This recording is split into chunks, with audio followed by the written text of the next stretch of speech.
अस्सलामुअलैकुम वरहमतुल्लाह वबरकातुहू। नाज़रीन, मैं आपका मेज़बान इमरान एक बार फिर से हाजिर हूँ आप सभी के सामने और आप सभी का तहे दिल से इस्तकबाल करता हूँ आज के इस वीडियो में। नाज़रीन, स्वीडन में कुछ दिन पहले जो मामला पेश आया था उसे देखकर दुनिया भर के मुसलमानों के दिलों में चिंगारी जल उठी थी, मगर अब उस बेगैरत शख्स पर अल्लाह का ऐसा अजाब नाजिल हुआ है कि हर कोई अल्लाह से तौबा कर रहा है। तो कुरान पाक के साथ बेहुरमती करने वाले शख्स को अल्लाह ऐसा अजाब देते हैं कि उसके साथ पुश्ते भी याद करती है।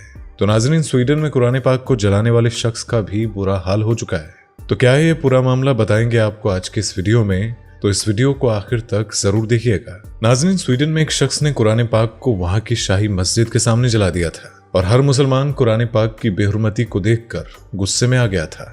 मगर नाज़रीन, कुरान पाक कोई आम किताब नहीं है, बल्कि एक ऐसी खास आसमानी किताब है जिसे खुद अल्लाह तबारक व तआला ने नाजिल फरमाया है और उसकी हिफाजत का जिम्मा भी अल्लाह तबारक व तआला ने खुद ही लिया है।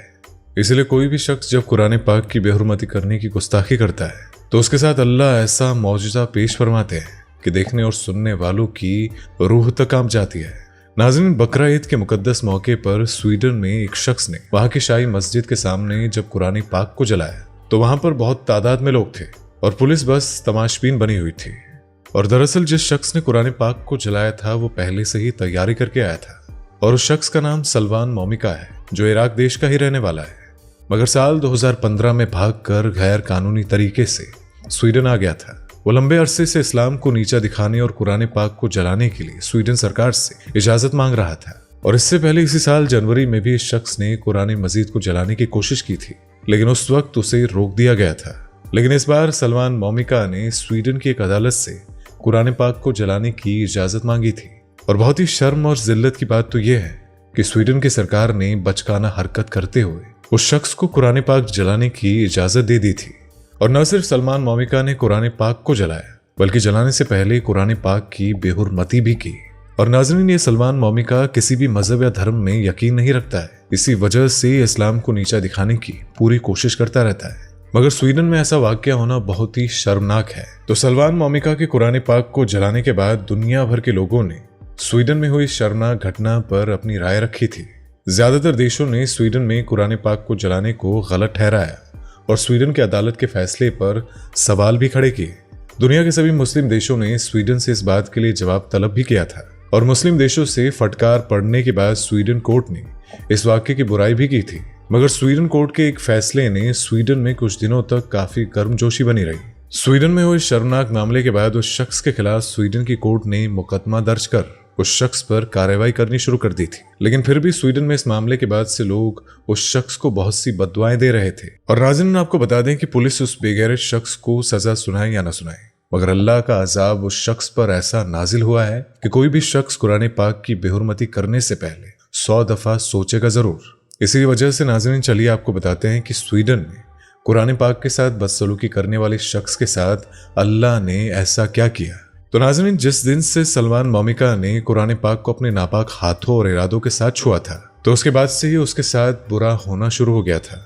कुरान पाक को खाक करने वाले इस लानती शख्स पर अल्लाह तबारक व तआला ने ऐसी लानत भेजी है कि खुद अब किसी को शक्ल दिखाने के वो काबिल ना रहा। नाज़रीन, आपको बता दें कि जिस शख्स ने कुरान पाक की बेहुरमती की थी वो अचानक से खड़ा खड़ा गिर पड़ा और उसे आनन फानन में अस्पताल ले जाया गया। हॉस्पिटल में जब डॉक्टरों ने उसके टेस्ट किए तो उसमें कुछ भी ना निकला और दूसरी तरफ उस शख्स की हालत और भी ज्यादा खराब हो रही थी। डॉक्टर्स भी हैरान और परेशान थे कि आखिर क्यों इस शख्स की तबीयत बिगड़ रही है, जबकि इसकी सभी रिपोर्ट्स तो नॉर्मल आ रही थी। और अब इस शख्स को धीरे धीरे सांस लेने में भी तकलीफ होने लगी थी और इसका जिस्म जगह जगह से फटने लगा था। उसके पूरे जिस्म में खून की धारियां बहने लगी थी। अब उसके साथ क्या हो रहा था किसी को भी कुछ समझ नहीं आ रहा था। ये शख्स जोर जोर से चिल्लाने लगा, धीरे धीरे इसका दर्द और भी ज्यादा बढ़ने लगता है और इस शख्स के जिस्म पर ऐसे जख्म थे कि मानो किसी ने कोई गहरा वार कर दिया हो। लेकिन डॉक्टर्स भी कुछ नहीं कर पा रहे थे, वो समझ ही नहीं पा रहे थे कि आखिर क्यों इस शख्स की ऐसी हालत हो रही है। और धीरे धीरे इस शख्स की आंखों से भी खून रिसने लगा और इसकी आंखें लाल सुर्ख हो गई। इस शख्स के जिस्म के हर हिस्से से खून रिस रहा था। यह शख्स अब दर्द से तड़पने लगा था और इस शख्स को तड़पता देख लोग भी रोने लगते, लेकिन कोई भी कुछ ना करता। यह शख्स जोर जोर से चिल्लाता और दर्द से चीख पुकार करने लगता। और नाज़रीन, आपको बता दें कि शख्स की ऐसी हालत थी कि जिसे देखकर शैतान की रूह भी कांप जाए। इस शख्स को अब तड़पता हुआ देखकर किसी ने उससे मशवरा किया कि उसकी यह हालत गुनाहों की वजह से हुई है जो कि उसने किए थे। और उस शख्स को किसी ने कहा कि जो तुमने कुरान पाक के साथ किया, जो बेहुरमती तुमने की, उसी का अजाब अल्लाह ताला ने तुम पर नाजिल फरमाया है, इसलिए अभी भी वक्त है अपने किए पर तौबा कर लो। लेकिन नाज़रीन, आपको बता दें कि वो शख्स अभी भी तौबा करने को राजी नहीं था। अब धीरे धीरे उसके पूरे जिस्म में मवाद भर गई और उसके जिस्म से मवाद रिसने लगी, उसके जिस्म से बदबू आने लगी, जिसकी वजह से अब डॉक्टर्स भी उसके पास जाने से घबराने लगे और उसे दर्द में चीखता चिल्लाता हुआ अकेला ही छोड़ दिया। अब धीरे धीरे ये खबर सोशल मीडिया पर भी खूब वायरल हो रही है।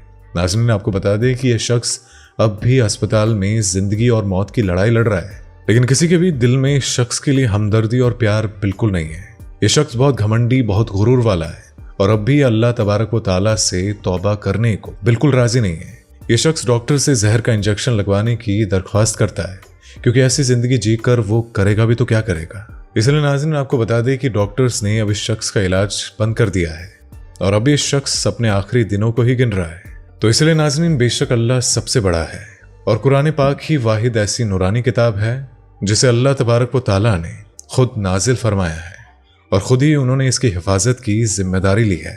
अब दुनिया में बढ़ते इस्लाम को रोकने के लिए कुछ लोगों की ये नाकाम कोशिशें रहती है और वो चाहते हैं कि दुनिया में इस्लाम को न फैलने दे, और इसी वजह से मुसलमानों को जानबूझकर टारगेट और परेशान किया जाता है, और सिर्फ इसलिए क्योंकि इस्लाम ही सच्चा दीन है और दुनिया में तेजी से फैल रहा है। तो इसलिए मेरी अल्लाह ताला से बस एक ही गुजारिश है कि वो सभी मुसलमानों को नेक काम करने और बुराइयों से लड़ने की तौफीक अता फरमाए और दुनिया के शैतानी लोगों से बचने की तौफीक अता फरमाए, और अल्लाह हम सबको अपनी हिफ्ज़ो अमाल में रखे।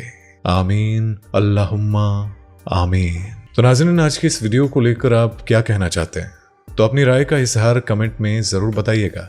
वीडियो को लाइक और शेयर जरूर कर दीजिएगा और इसी तरह की वीडियोस को देखते रहने के लिए हमारे चैनल को अभी के अभी सब्सक्राइब कर दीजिएगा। तो आपसे मुलाकात होगी अगली बार एक और इस्लामियत की वीडियो के साथ। तब तक के लिए अल्लाह हाफिज। दोस्तों, आपको स्क्रीन पर 2 और वीडियोस दिखाई दे रही हैं, जिसे देखने के लिए स्क्रीन पर क्लिक करें।